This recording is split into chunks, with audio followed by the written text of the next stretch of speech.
반갑습니다. 저는 경기도 한 지역에서 살고 있는 평범한 30대 여자입니다. 이 채널의 사연을 들을 때마다 부하가 치밀기도 하고 통쾌한 반전에 시원함을 느끼곤 했는데 저에게도 그런 사연이 하나 있어서 이렇게 글을 쓰게 되었답니다. 제 시어머니가 얼마나 못돼 처먹은 사람인지 들어보시고 제 마음을 헤아려 주시길 두 손을 모아 부탁드려요. 제가 중학교 때 아빠가 암으로 돌아가시고 엄마와 둘이 살기 시작했습니다. 저희 집안이 아주 힘든 건 아니었는데 아빠의 병원비로 많이 지출하는 바람에 엄마가 고생을 많이 하셨답니다. 중고차 영업을 하시며 생계를 유지하셨는데 성실하게 열심히 해주셔서 제가 사춘기 시절을 편하게 보냈어요. 대학교 때까지 엄마의 도움을 받아 공부를 마치게 되었고 좋은 회사에 취직해서 엄마한테 받았던 모든 걸 돌려드리려고 용돈도 많이 드리고 여행도 같이 다니면서 많은 추억을 쌓았답니다. 그렇게 어느덧 제 나이가 28이 되면서 좋은 남자까지 만나게 되어 더 바랄 게 없었어요. 남자친구는 성격도 온순하고 착한데 인물도 잘생긴 데다 키도 훤칠했어요. 게다가 집안도 굉장히 좋고 회사도 제가 다니는 곳보다 훨씬 좋아서 나무랄 데가 하나도 없었답니다. 그런 남자친구는 저와 사귀면서 결혼을 전제로 만나자고 이야기했고 깊은 사랑을 쌓아갔습니다. 그는 한결같은 마음과 말투, 태도로 저를 대해주어서 놓쳐서는 안 될 남자라는 걸 매번 느꼈어요. 그래서 제 나이 30이 되었을 때 청혼을 받게 되었고 고맙고 감사한 마음으로 남자친구를 남편으로 받아들이겠다고 다짐했답니다. 그래서 저희는 가장 먼저 저희 엄마께 찾아가 결혼하겠다고 인사를 드렸어요. 사실 엄마는 저에 대한 애착이 강해서 결혼을 30의 나이에 하는 걸 섭섭해 하셨습니다. 요즘은 다들 결혼을 늦게 한다고 말씀하시며 당신과 더 오래 같이 살길 바라셨답니다. 남자친구 멋있네. 우리 경미가 반할 만한 친구야. 그래, 내 딸하고 결혼하고 싶다고? 네, 어머니. 경미를 처음 봤을 때부터 결혼하고 싶었습니다. 오랫동안 이 날을 기다려왔어요. 이야, 말도 멋지게 하네. 이거 우리 딸 빼앗기는 거라 생각했었는데 우리 딸을 모셔가는 거라 여기 얘기했어? 엄마, 태연씨 괜찮지? 우리 결혼 허락해 주는 거야? 아직 밥도 안 먹었다. 인사하자마자 결혼시켜달라는 건 무슨 예의니? 내가 차려준 밥을 맛없게 먹으면 불합격이니까 알아서 해. 그렇게 남자친구 태연 씨는 엄마의 밥을 2공기나 먹었고 반찬도 남기지 않고 핥아 먹었습니다. 그 정도로 저와 결혼하고 싶다는 걸 알리고 싶었는지 평소 때와는 다르게 과식을 하더라고요. 그러자 엄마는 태연 씨가 귀엽다며 낄낄거리셨고 이내 결혼 허락을 해주셨습니다. 그리고 이틀 뒤 태연 씨 부모님 댁에 인사를 가게 되었는데 입구에서부터 싸늘한 기분을 느꼈어요. 저는 긴장이 심하게 되어서 잠시 약국에 다녀와 청심환을 먹고 예비 시댁에 들어갔답니다. 이윽고 예비 시아버지가 방긋 웃으시며 저를 반겨주셨어요. 아이고, 드디어 보는구나. 우리 태연이가 꽁꽁 숨겨둔 아가씨를 말이야. 그런데 도대체 왜 이런 미인을 숨길 거냐? 이런 미모의 아가씨라면 동네방네 자랑하고 다녀야지, 이 녀석아. 아버님, 과찬이세요. 저는 지극히 평범한 여자입니다.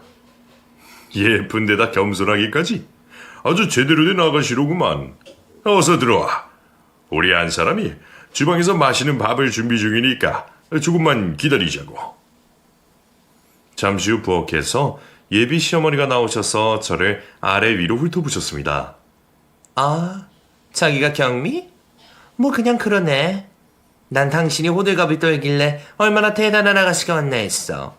어쨌든 반가워. 앉아서 기다리든가 아니면 나를 도와 상을 차리든가 해? 네, 어머님. 도와드릴게요. 뭐든 시켜만 주세요. 오버하지 마. 그냥 숫자나 젓가락만 넣고 쿡이 놔두면 돼. 예비 시어머니의 톡 쏘는 말투에 자주 움찔거리며 눈치를 보게 되었고 등줄기에 식은 땀이 흐르는 걸 느꼈답니다. 어디를 가나 시어머니한테만 잘 보이면 된다는 친구들의 조언대로 노력을 해보려고 했는데 입이 떨어지지 않아서 상을 차리는 동안 한마디도 못했네요. 그래도 예비 시아버지가 방실방실 대시면서 바라보며 말을 시켜주셔서 긴장을 풀 수 있었습니다. 시아버지는 제가 무슨 음식을 좋아하는지, 취미는 무엇인지, 다녀온 여행지 중에 가장 좋았던 장소가 어딘지 등등 친구들이 하는 질문을 던져주셨답니다. 그 덕에 저는 긴장을 풀고 웃을 수 있었어요. 시어머니만 제외하고 남편까지 저희 셋은 잔잔한 웃음을 펼치며 분위기가 좋았는데 단 한 사람, 시어머니만 진지하고 서늘한 공기를 뿜어냈답니다. 이윽고 나설 때가 되었다는 걸 느낀 어머님이 숟가락을 내려놓으시며 말을 걸었어요. 경미 씨, 집은 어딘가? 네, 여기서 가까워요. 차로 10분만 올라가면 3층 아파트라고 있어요. 아, 그 싸구려 아파트? 5층짜리인데다 엘리베이터도 없는데 아니냐? 네? 아, 네, 맞아요. 엘리베이터가 없죠. 시어머니의 첫 질문에 손에 땀이 나서 몇 번이나 치마에 닦았답니다. 집은 그렇다 치고 부모님은 무엇을 하시나? 저희 엄마는 중고차 영업을 하고 계세요. 거의 20년을 몸담고 계시답니다. 뭐? 중고차? 하, 남이 차던 차를 팔아먹는 일을 하다는 거지? 나 참 어이가 없네. 엄마는 그렇다 치고 아빠는 뭘 하시니? 아빠는 제가 중학교 때 돌아가셨어요. 그러자 시아버지는 안타까운 시선으로 저를 보셨는데 시어머니는 눈을 크게 뜨고 놀라셨습니다. 뭐? 아빠가 없다고? 그럼 애비 없이 큰 거니? 이거 참 기분이 그렇네.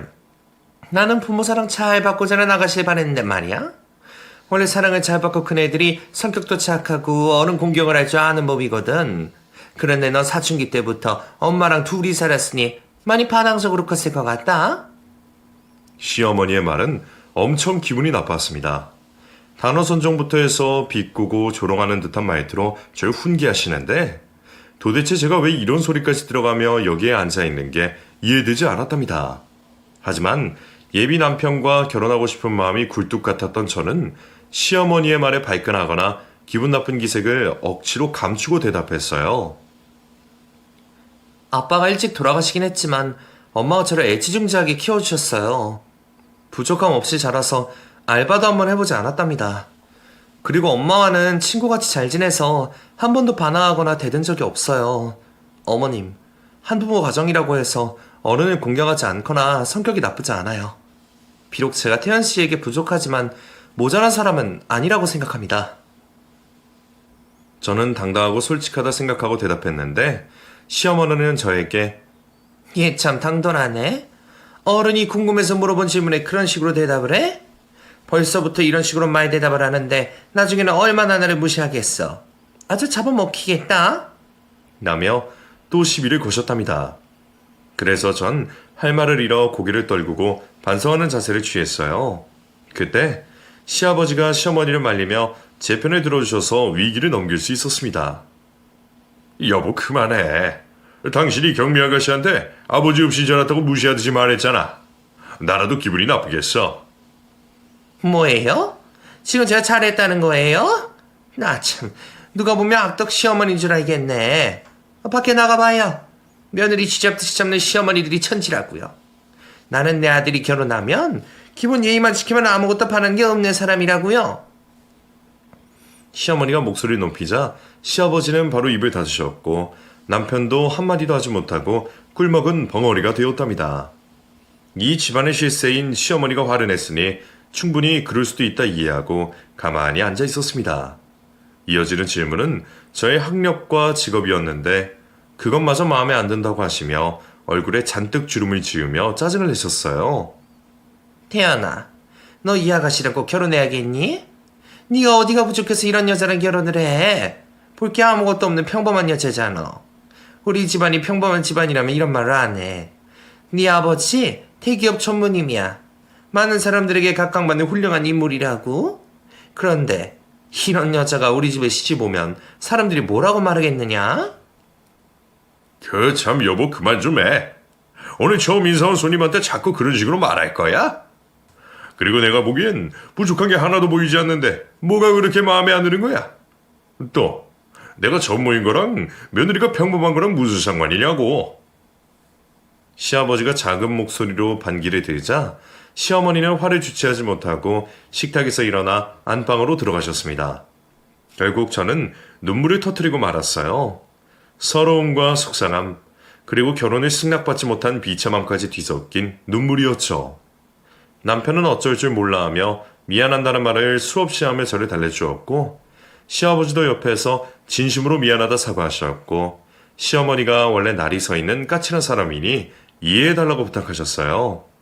그리고 나중에 다시 초대할 테니 오늘은 그만 돌아가라고 말씀하셨네요. 예비시댁을 나와 태연 씨와 결혼을 하지 말아야겠다고 다짐했어요. 억지로 허락받는다 해도 시어머니와 부딪힐 일을 생각하면 시작도 하지 않는 게 나을 거라 판단했습니다. 그래서 집으로 돌아와 문자로 이별을 통보하고 마음 정리를 시작했어요. 사흘 동안은 거의 초주검이 되어 제정신이 아닐 만큼 힘들었답니다. 태연 씨를 너무 많이 사랑해서 있는 게 쉽지 않더라고요. 그리고 태연 씨 역시 저만큼, 아니 저보다 더 힘든 시간을 보내고 있어 회사에도 나가지 못하고 끙끙 앓고 있다고 전했어요. 그는 제발 자신을 버리지 말라고 애원하는 음성을 여러 번 남겼고, 저녁에는 집 앞으로 찾아와 눈물로 애걸복걸하며 헤어지지 말자고 오열했어요. 시어머니는 어떻게든 마음을 돌리고 결혼 후에는 자주 만나지 않도록 해주겠다며 신신당부를 하면서 말이죠. 저와 태연 씨는 서로가 헤어질 수 없음을 알고 있어서 다시 결혼의 장벽을 부딪혀보기로 했답니다. 그렇게 얼마 뒤 태연 씨의 노력 덕분에 시어머니가 저를 며느리로 받아들이겠다고 결심해 주셔서 상견례를 치르게 되었답니다. 친정엄마는 결혼 반대한 사실을 알고 있어 탐탁치 않게 생각하셨지만 제가 태연 씨를 얼마나 사랑하는지 알고 계셔서 모든 걸 이해해 주셨어요. 이윽고 고급 한식당에 모인 5사람은 안부 인사를 나누고 식사를 시작했습니다. 역시나 시어머니를 제외한 사람들은 모두 밝은 얼굴로 농담까지 하며 좋은 분위기를 조성하려고 했답니다. 우리 안사돈이 경미를 씨 보내면 적적하시겠어요? 대체 아니 따님을 애지중지하게 키우셨다는데? 네, 아무래도 너무 이른 결혼이 아닌가 싶었죠. 그런데 애들이 이렇게 좋아 죽는다니까 제가 어쩌겠어요. 딸이 행복한 길에 가도록 해줘야죠. 그러자 시어머니가 피식 웃으며 그렇게 아끼는 딸이면 옆에 끼고 살면 되지. 왜 시집을 보내요? 누가 반긴다고 시집을 오는 건지. 라며 12조로 말씀하셨어요. 순간 엄마의 표정이 일그러지는 걸 보고 마음이 불편했죠. 하지만 시어머니의 말에 대꾸하지 않고 애써 미소를 지으셨네요. 그래도 중간에서 시아버지가 시어머니에게 말조심하라는 작은 경고를 해서 그나마 엄마와 제 기분이 나아지는 것 같았답니다. 그래서 신혼집과 혼수와 예단에 대한 대화가 오갔는데 시어머니는 간략하게 할 생각은 추호도 없으니 자신이 원하는 대로 혼수와 예단 비용을 달라고 말했어요. 이에 엄마는 얼마든지 원하는 게 있으면 말씀하라 일렀답니다. 중고차가 잘 팔리나 봐요? 자신만만해하는 걸 보면 아직도 남이 타던 차를 사는 사람이 많은가? 안 사던 서민들은 거의 다 중고차를 사요. 그리고 남이 타던 차를 타는 게 어때서요? 집도 남이 살던 집에 이사가서 잘만 살잖아요.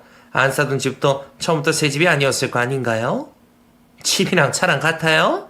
영업사원이라고 말을 멋대로 갖다 붙이시네. 어쨌든 예단 리스트를 보내드릴 테니 잘 마련해보세요. 정 힘들면 말씀하세요. 안 되게 지워드릴 테니까. 아니요. 해달라는 건 다 해드릴 겁니다. 저 그 정도 능력은 됩니다. 누구처럼 남편이 벌어다 주는 돈으로 편하게 먹고 사는 아줌마가 아니거든요. 뭐예요? 지금 나 들으라고 하는 소리예요? 아니요. 그냥 예시를 든 것뿐이에요. 사돈, 왜 이렇게 발악을 하시고 그러세요? 엄마와 시어머니는 신경전을 끝없이 했고 누구도 뒤로 물러날 생각을 하지 않으셨습니다. 그러다 시어머니가 뭔가 떠올랐는지 혼자 낄낄대며 저와 엄마를 번갈아 보았어요. 저기 결혼식장에는 아무래도 사돈 어른 자리가 채워졌으면 좋겠습니다. 네? 그게 무슨 말이에요? 사돈, 제 남편은 일찍 세상을 떠났다고 했잖아요? 그래도 자리는 채울 수 있잖아요? 어디 가서 대여 알바라도 구해봐요. 우리 집 가객들은 다들 중산층의 상류층들인데 거기서 사돈 어른이 없는 집안과 혼인을 맺는다고 하면 우리 체면이 구겨질 거 아니에요?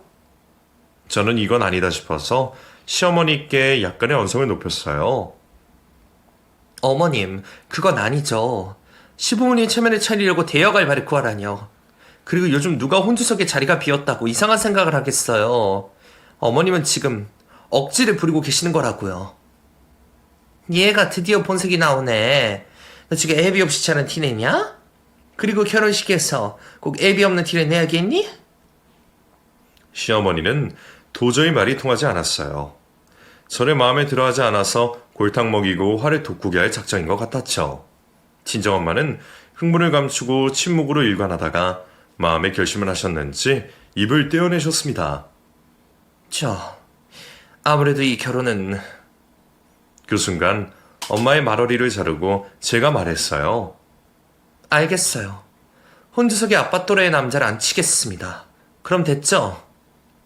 엄마가 결혼을 파토내려고 하시기에 성급하게 말하고 말았네요. 이에 엄마는 저를 쏘아보며 땅이 꺼져라 한숨을 내쉬었고 침묵을 이어갔습니다. 그러자 시어머니는 이제야 말귀를 알아듣네. 우리 집안과 결혼하려면 그 정도는 맞춰줘야 하니까 잘 섭외해봐. 나이 든 사람 찾는다고 대머리까진 양반 데리고 오면 곤란하다. 라고 말하며 낄낄대셨습니다. 상견례는 그렇게 기분만 상한 채 끝이 나버렸고 엄마는 주차장에서 저를 두고 화를 내셨어요. 경미 너, 아까 엄마 말을 왜 자른 거야? 결혼이고 뭐고 때려치우자고 말하려고 했다고. 엄마, 내가 엄마 마음을 모르는 거 아니야. 그런데 태영 씨랑 나 잠시 헤어져 봤잖아. 내가 얼마나 아파하는지 봤잖아.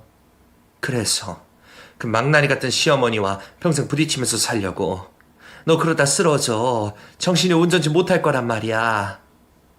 엄마, 나 한 번만 봐줘, 어? 태연 씨가 시댁과 먼 곳에 신혼집을 마련하기로 했고 시어머니와 자주 만나지 않게 해주겠다고 했어. 가끔 감정 상할 일이 있겠지만 참고 살아볼래. 저의 다짐에 엄마는 눈물을 흘리셨고 더는 결혼하지 말라는 말씀을 하지 않으셨습니다. 그래서 저는 결혼식 혼주석에 초대할 분을 누구로 해야 할지 열심히 머리를 굴렸어요.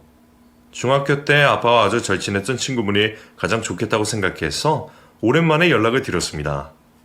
반가운 안부 인사를 하고 결혼 소식을 전하고 찾아뵙겠다고 했어요. 이튿날 아빠 친구를 카페에서 만나 제 상황을 전했습니다. 혼주석에 앉아주시고 신부 입장할 때 제 손을 잡아주시면 안 되겠느냐고 부탁의 말씀을 드렸죠. 그러자 아저씨는 아이고 나야 영광이지. 내 친구 봉석이 딸을 손을 잡고 신부 입장을 하다니. 하늘에 있는 봉석이가 아주 흐뭇해 할 거야. 경미야, 아무런 걱정하지 마라. 네 시어머니가 어떤 계략을 펼치건 간에 내가 알아서 대처를 잘하고 결혼식에서 네가 주인공이 되도록 최선을 다하마. 하시며 흔쾌히 제 부탁을 들어주시기로 하셨답니다. 그래서 미리 엄마와 셋이 만나서 식사를 하게 되었고 결례되는 부탁을 드려 죄송하다는 말씀을 연신하셨습니다. 하지만 아저씨는 두 손으로 손살을 치며 아빠를 위한 일이고 저를 위한 일인데 마다할 이유가 하나도 없으시다며 기쁜 마음으로 결혼식에 가겠다고 해주셨어요.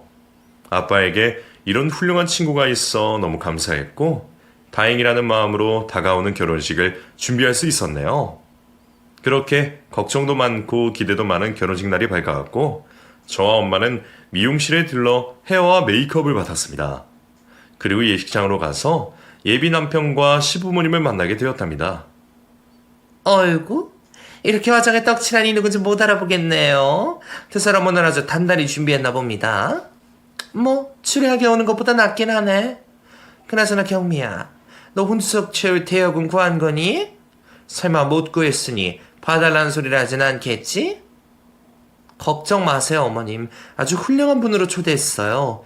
시부모님 체면이 구겨질 일은 없을 겁니다. 어허, 그 정도 비싼 대역을 구한 거야? 돈 좀 썼겠네. 그런데 왜 아직 안 모이는 거냐? 펑크 내는 거 아닌지 몰라? 시어머니는 결혼식 아침부터 시비를 걸어 저희 모녀의 기분을 불쾌하게 만들고 자리를 떠나셨습니다. 그래서 저는 신부 대기실로 들어갔고 엄마는 한복으로 갈아입고 하객들 맞을 준비를 하셨어요. 그런데 그때 아빠 친구의 모습이 드러났는데 정말 멋지게 차려입고 오셨답니다. 아저씨는 가장 먼저 신부 대기실에 있는 저에게 오셔서 결혼 축하의 말씀을 전하셨고 오늘 아무런 일도 없을 테니 염려 말고 마음을 비우라고 격려해 주셨어요. 저와 아저씨가 다정하게 대화를 나누고 있는데 태연 씨가 신부 대기실로 들어왔습니다. 그이는 예의를 갖추고 아저씨에게 인사를 드렸어요. 안녕하세요. 오늘 잘 선생님! 너 태연이 아니냐? 59 3학년 2반 김태연 맞지? 네, 선생님. 오랜만에 봬요. 선생님, 일단 저부터 받으세요. 태연 씨는 아저씨를 아주 많이 존경했던 은사님이라며 크게 절을 올리고 아저씨의 손을 잡고 놓아주지 않았답니다. 이야, 사람 인연이 또 이렇게 되나? 내 절친한 친구의 딸이 내 제자랑 결혼을 하다니. 정말 세상 일은 알 수 없는 일이야. 저도 너무 깜짝 놀랐어요. 경미가 모시온 아버님이 선생님이라니. 세상 진짜 좁네요. 그래, 사정은 들었다. 너희 어머니가 혼주석에 꼭 경미의 아버지를 대신할 사람이 앉았으면 좋겠다고 하셨다며. 너희 어머님 덕분에 내가 이런 영광을 누리게 되었다. 선생님, 저희 엄마가 워낙 자기 주장이 강하고 고지식하셔서 이렇게 됐네요. 면목 없습니다. 아니야, 그럴 거 없어. 난 오늘 너무 즐겁고 행복하단다. 경미가 진짜 내 딸이 된 기분이라고. 내가 딸이 없어서 이럴 때 아니면 신부 입장할 때 멋지게 무대 위를 행진해보진 못했을 거야. 그렇게 두 사람은 지난 인연을 이야기하고 각자의 자리로 돌아가 하객들을 맞이했습니다. 그리고 잠시 후 복도에서 우렁찬 목소리가 들려왔어요. 저는 무슨 일인가 해서 신부 대기실 문을 살짝 열고 구경했답니다. 전체 차렷! 선생님께 큰절! 남편의 고등학교 동창들이 수십 명이 예식장 보도를 가득 메운 것도 모자라 단체로 아저씨께 큰절을 올렸답니다. 그 모습을 보니 너무 재밌고 뿌듯하더라고요. 친정엄마의 표정을 보니 매우 만족하신 것 같아 다행이었죠. 하지만 시어머니는 똥 씹은 얼굴로 팔짱을 끼고 서 계셨어요. 아무래도 제가 제대로 한 방을 먹인 것 같아 입꼬리가 절로 실룩거렸습니다. 잠시 후 하객들이 모두 자리를 채우고 결혼식 시간이 다가와 저 아저씨는 신부 대기실에서 같이 몇 번의 연습을 하고 입구 앞에 섰답니다. 사회자의 신부 입장 소리가 울려 퍼지자 아름다운 피아노 연주가 시작되었고 천장에 매달린 조명이 화려하게 반짝거렸어요. 저 아저씨가 한 걸음 한 걸음 걸을 때마다 조명이 따라 움직였답니다. 하객들의 박수갈채가 이어졌고 여기저기서 예쁘다, 아름답다는 말들이 제 귀에 들렸어요. 너무 행복한 순간이었죠.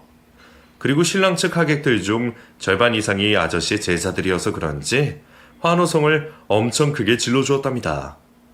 이어서 신랑의 손을 잡고 마저 무대 위를 걸어 끝까지 갔어요. 저희는 주례가 없었기 때문에 양가 부모님의 축사를 듣게 되었답니다.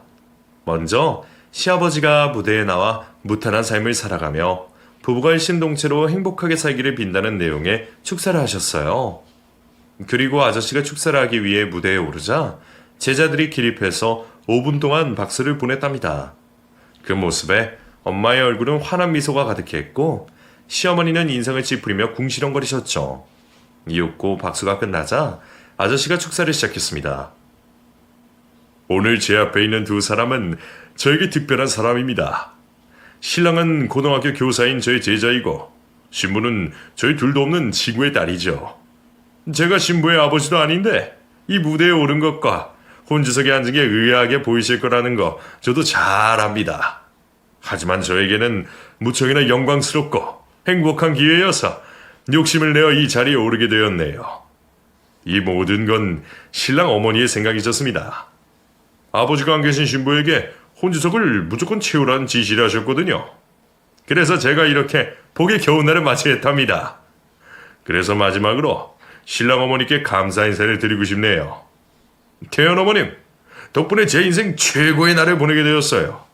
진심으로 감사드립니다. 아저씨는 시어머니를 실컷 돌려 까놓고 감사하다는 말로 마무리 지었습니다. 그러자 하객들은 박수를 보내면서도 시어머니에게 날카로운 시선으로 쏘아보더군요. 속으로 어찌나 시원하던지 지난 수모를 제대로 되돌려준 것 같아 기분이 좋았답니다. 마지막으로 신랑과 행진을 하며 결혼식이 끝나게 되었고 저는 신부 대기실로 돌아갔답니다. 먼저 왕관과 머리에 꽂힌 핀을 빼는데 한참의 시간이 걸렸고 다음에 드레스를 벗고 옷을 갈아입었어요. 그런데 신부 대기실 문이 벌컥 열리며 시어머니가 들어오셨습니다. 화가 머리 끝까지 솟아 있어서 그런지 얼굴이 홍시처럼 달아올라 있더군요. 성큼성큼 저에게 다가와 말보다 먼저 따기가 날아왔습니다. 어머님, 지금 뭐 하시는 거예요? 저를 왜 때리시는 거냐고요? 몰라서 물론이려나? 네가 오늘 날 망신 주려고 작정을 했더구나. 일부러 내 아들 은사님을 데리고 온 거지? 그리고 그 말도 안 되는 축사 네가 꾸민 거지? 내가 혼주석을 채우려고 한 말을 그렇게 공개적으로 밝게 속이 시원했느냐? 이년아, 너 우리 집안의 수치야? 내 생애 최악의 인간이라고. 이러지 마세요, 어머님. 전 아저씨가 태연씨 은사님인 줄 몰랐다고요. 모든 게 우연이었어요. 그리고 축사는 아저씨가 직접 써서 읽으신 거고요. 그래도 인연이 정신 못 차리고 말 대답을 하네? 너 이리 와봐.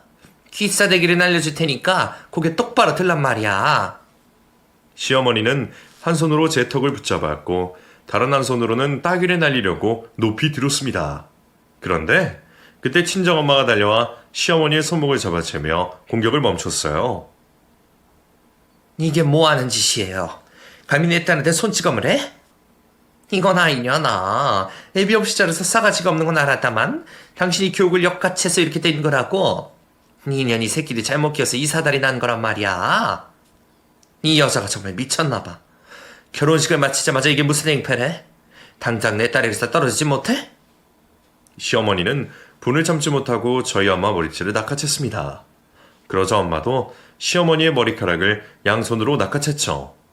결국 두 분은 서로의 머리를 뽑아내려고 안간힘을 쓰고 있었네요. 저는 어떻게든 말려보려고 했는데 도저히 힘으로 감당이 되지 않았답니다. 야, 이년아. 우리 집안처럼 잘 사는 집과 혼사를 맺었으면 고맙다 못해 충성을 해야지. 감히 나를 대놓고 조롱해? 너희 모녀는 오늘로 끝이야. 결혼식이 장례식으로 될 거라고. 나도 너 같은 년한테 내 딸을 주느니 여기서 파토내는 게 낫겠다. 이건 나 놓지 못해? 중고차나 파는 주제 어디서 명령이야? 네가 먼저 나. 이 싸움은 내가 이겨야 한다고. 무식한 모녀 때문에 내 체면을 구긴 걸 생각하면 네 머리카락을 다 뽑아버리고 대머리로 만들어야 속이 시원하단 말이야? 오늘 네 딸년과 선생이 합작으로 내 개망신 주었으니 니들은 내 개로 만들어버리겠어. 시어머니는 끔찍한 막말을 하며 엄마를 계속 공격했고 저는 그 사이를 비집고 들어가 뜯어 말리려고 했어요. 그런데 그때 신부 대기실 문 앞을 보니 시어버지와 남편 그리고 신랑 측 하객들이 모두 구경하고 있었습니다. 아버님은 회사 사람들은 물론이고 아저씨와 제자들이 똑똑히 보고 있었죠. 결국 시아버지가 나서야겠다고 생각하셨는지 큰 목소리로 외쳤습니다. 야, 박미자, 그만두지 못해? 감히 세기나 사돈에게 이따위 망나니 짓을 할 수가 있어? 그러자 시어머니가 엄마의 머리채를 놓아주었고 엄마도 똑같이 했습니다. 여보, 지금 누구 편이 드는 거예요? 오늘 내가 개방신을 당한 걸 보고도 그런 말이 나와요? 개망신? 겨우니 알량한 자존심이 좀 구겨졌다고 이런 짓을 벌여? 그리고 누구 마음대로 결혼을 파토낸다는 거야? 네가 그럴 자격이 있다고 생각하는 거야? 당신이 어떻게 그런 말을 할 수가 있어요? 난 당신 아내라고요. 끝까지 내 편을 들어줘야 하는 거 아니에요? 아내 같은 소리 안 해. 그동안 내 아들이 교직을 고맙게 생각해서 매번 이해하고 져주면서 살아왔는데 더 이상은 못해 먹겠다. 내 아내는 하늘에 있는 사람이 유일해. 너는 내가 똥 밟아서 엮인 마녀라고. 알고 보니 시어머니는 태연 씨의 친모가 아니었답니다. 저처럼 중학교 때 태연 씨의 친모이자 제 시어머니가 돌아가시고 지금의 시어머니와 재혼을 하셨다네요. 시아버지 말씀으로는 가난한 집안의 맞이에다 청소부였던 시어머니를 연민해서 만나기 시작해 재혼하게 되었는데 결혼 후에는 부잣집 마누라 행세를 심하게 했답니다. 시아버지는 크게 호통을 치고 나서는 결론을 내렸는지 시어머니에게 손가락을 들고 입을 여셨어요. 오늘부로 박미자, 너 아웃이야. 내 아내 행세 그만하고 짐 싸서 꺼져버려. 여보, 그게 무슨 말이에요? 겨우 이런 일로 저를 버리겠다는 거예요? 내가 그동안 태연이를 얼마나 귀하게 여겼는데 이러세요. 웃기는 소리 하고 있네. 내 아들이 착하고 순해서 말을 하지 않아서 그렇지. 네가 얼마나 괴팍한 계모인지는 내가 더 잘 알아. 그래도 그동안 살았던 정이 있어서 참고 살려고 했는데 지금 네가 하는 짓거리를 보니 오만 정이 떨어졌다. 그러자 시어머니는 시아버지 앞에 다가가 무릎을 꿇으려고 하다가 한복치마에 걸려 자빠지고 말았답니다. 결국 납작 엎드린 자세로 시아버지께 용서를 구했어요. 여보, 미안해요. 내가 모두 잘못했어요. 사동아 며느리에게 사과했더니 한 번만 용서해줘요. 제발 나를 버리지 말아주세요. 제가 당신 없으면 어떻게 살라고요? 내가 당신과 계속 같이 살 마음은 줘도 없어. 지금 이 순간부터 끝이라고. 그리고 위자료를 받고 싶다면 당장 사부인과 경비에게 잘못을 빌어. 만약 두 사람이 당신을 용서하지 않는다면 위자료를 한 푼도 주지 않을 테니 진심으로 사죄해. 시어머니는 이미 이혼당할 거라는 걸 느꼈는지 위자료를 챙길 마음으로 저 엄마를 향해 무릎을 꿇은 채 내 발로 기어왔습니다. 그리고 눈물을 쏟아내며 잘못을 빌기 시작했답니다. 사부인, 그리고 경미야. 내가 두 사람에게 못할 말과 행동을 했습니다. 중고차 파는 사람이라고 조롱한 것도 죄송하고 아버지 없이 커서 싸가지 없다고 한 것도 너무 죄송합니다. 그리고 제가 했던 모든 막말과 욕설로 상처를 받게 해서 진심으로 미안해요. 제가 자존감이 낮은 인간이라 남을 보면 헐뜯는 게 습관이 사람이에요. 두 사람이 저를 불쌍하게 여기시어 넓은 아량으로 제 사과를 받아주세요. 부탁드립니다. 순식간에 태도가 변한 시어머니 때문에 저와 엄마는 난감하고 당황스러웠습니다. 이윽고 엄마는 시어머니를 일으키며 말씀하셨어요. 됐습니다. 용서할 테니까 그만 일어나세요. 많은 사람들 앞에서 망신은 그만 나가시라고요. 그럼 저를 용서해 주는 겁니까? 위자료를 받으려면 그렇게 해야겠죠. 하지만 조건이 있어요. 2번 다시 내 딸 앞에 나타나지 마세요. 그거면 용서하겠습니다. 암요, 그렇게 할게요. 앞으로 경미 앞에 얼씬도 하지 않겠습니다. 경미야, 너도 나를 용서해 주는 거니? 비굴해진 시몬은 저에게 애원하는 눈빛을 보냈습니다. 그래서 저도 친정엄마의 말씀과 똑같이 전했어요. 네, 용서할게요. 방금 저희 엄마의 말씀대로 저희 앞에 다시 나타나지 마세요. 아시겠어요? 그래, 그렇게 하도록 하마. 고맙다. 고마워요. 그리곤 다시 시아버지 앞으로 가서 용서를 받아줬으니 위자료는 틀림없이 주는 거냐고 묻더군요. 여보, 다시 날 받아주지 않을 거면 위자료는 두둑하게 챙겨줘요. 내가 이 나이에 어디 가서 일하지도 못할 텐데 돈이라도 있어야 먹고 살 거 아니에요. 당신이 좋아하는 돈 줄게. 하지만 당신 분수에 맡겨줄 거야.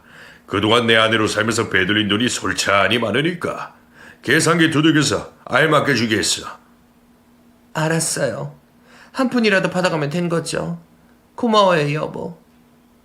시어머니는 마지막으로 태연 씨의 얼굴을 바라보았는데 그이가 고개를 돌려버렸습니다. 태연아, 엄마가 미안하다. 그래도 우리 가끔은 연락은 하고 지내자. 남편은 아무런 대답을 하지 않았습니다. 그 착한 사람이 그렇게까지 하는 걸 보면 화가 단단히 난 거였죠. 결국 시어머니는 펜도논을 하고 머리를 사자처럼 만 채 결혼식장에서 빠져나갔습니다. 이윽고 시아버지가 저와 엄마에게 다시 한번 사과를 하며 고개를 숙였어요. 사부인, 정말 죄송합니다. 모든 건 제가 못난 탓이니 저를 비난하십시오. 아니에요, 사돈어른. 사돈어른이 뭘 잘못했다고 그런 말씀을 하세요. 그런데 진짜 안사돈과 헤어지실 건가요? 이게 모두 제 탓인 것 같아 너무 죄송해요. 아닙니다. 그동안 여러 번 고민을 했었는데 오늘에서야 확신이 선 겁니다. 저런 여자와는 하루도 같이 못 살 것 같아요. 그렇게 대화가 끝나자 난장판이 되었던 신부 대기실에 있던 모든 사람들이 썰물처럼 빠져나갔고 저와 남편은 신혼여행을 떠났답니다. 복잡한 심경으로 여행을 가긴 했지만 남편이 저를 보듬어주고 위로해 주어서 기분이 풀려서 행복한 여행을 보낼 수 있었어요. 그리고 여행에서 돌아와 먼저 친정엄마를 찾아갔는데 다행히 엄마는 괜찮아 보이셨습니다.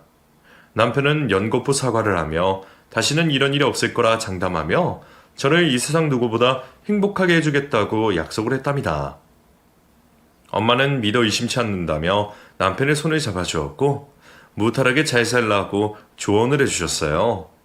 그리고 이튿날 시댁에 가게 되었는데 시어머니의 흔적은 모두 사라지고 없었습니다. 대신 가사도우미가 시댁에서 살림과 음식을 하고 있더라고요. 저희 부부는 괜히 시어머니 이야기를 꺼내지 않았고 아버님도 애써 웃으시며 저희 신혼여행이 어땠는지 물으셨답니다. 아주 재밌었어요. 나중에 아버님 모시고 다시 가자고 저희끼리 정했으니까 그런 줄 아세요? 그럼 나야 너무 좋지. 이렇게 예쁜 새애기랑 같이 여행을 간다면 더할 나위 있겠니? 아버지, 이젠 저보다 경미가 더 좋으신 거예요?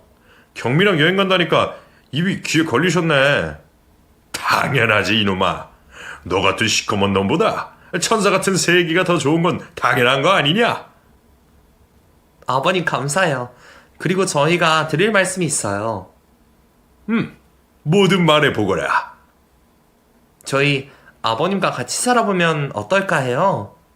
저희 신혼집은 다른 사람한테 세를 주고 여기 와서 지내려고 마음 먹었습니다. 뭐야? 왜 그런 생각을 한 거야? 설마 네 시어머니가 떠나서 그런 거니? 그렇기도 하고 제가 아버님 사랑을 받으면서 신혼생활을 즐기고 싶어서 결심했어요. 아버님은 저 예뻐해 주실 거잖아요. 맞죠? 당연히 그렇지. 그런데 괜히 늙은이 때문에 새끼 네가 신경 쓸까봐 걱정이다. 아무리 세상이 좋아졌어도 시집살이는 눈치를 보기 마련이거든. 물론 내가 너에게 눈치를 주거나 불편하게 해주진 않겠지만 말이야. 그럼 아버님도 좋다는 말씀이시죠? 그렇게 알아듣고 저 여기로 짐을 옮기도록 할게요. 그러자 시아버지는 더 활짝 웃으시며 고맙다고 말씀하셨어요. 그래서 저와 남편은 시댁으로 들어가 살기 시작했는데 며칠 뒤에 제가 임신한 사실을 알게 되었습니다. 허니문 베이비였던 거죠. 우리 새끼가 임신했단 말이야. 이야, 경사났네. 세아가, 그럼 내가 육아를 볼 테니 넌 아무 걱정 말고 회사에 계속 다니거라. 너 회사에서 인정받는 직원이라고 했잖니? 정말요? 그럼 저 출산하면 곧장 일에 다녀도 돼요? 그렇다니까. 나는 은퇴한 할아버지인데 할 일이 뭐가 있겠니? 말년에 손주나 보면서 재미있게 살면 딱이겠다. 그런데 너희 집에서 계속 살아도 괜찮겠냐? 나야 너무 좋지만 너희 생각이 있을 거 아니야? 사실 저희는 1년만 살고 분가할 생각이었는데 제가 임신하고 아버님의 마음의 소리를 들으니 시댁에서 몇 년 더 살기로 결론을 내렸답니다. 어찌되었든 간에 시어머니를 내쫓게 된 원인이 저였으니 아버님의 빈자리를 만들어 드리고 싶지 않았죠. 그래서 지금은 시아버지와 남편과 저, 그리고 잘생기고 귀여운 아들이 한 집에 살고 있답니다. 시아버지가 저보다 육아를 잘하셔서 제가 배우는 입장까지 되었어요. 밤낮으로 울어대는 손주를 한 번도 귀찮아하시지 않고 당신의 모든 시간을 쏟고 계시답니다. 이렇게 제 시어머니와 있었던 갈등과 논란, 그리고 시아버지의 참교육까지 모두 털어놓았네요.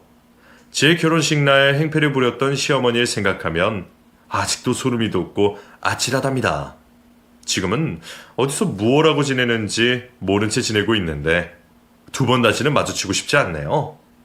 여러분들도 저와 비슷한 시어머니를 만나신 분이 계시겠죠.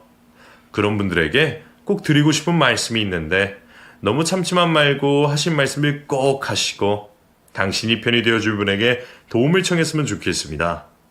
제가 뭐라고 이런 조언까지 드려서 송구하지만 힘내시길 바래요. 그럼 저는 이만 글을 줄이겠습니다. 제 사연에 귀를 기울여준 모든 분들의 가정에 평화와 사랑이 가득하시길 소망합니다. 안녕히 계세요.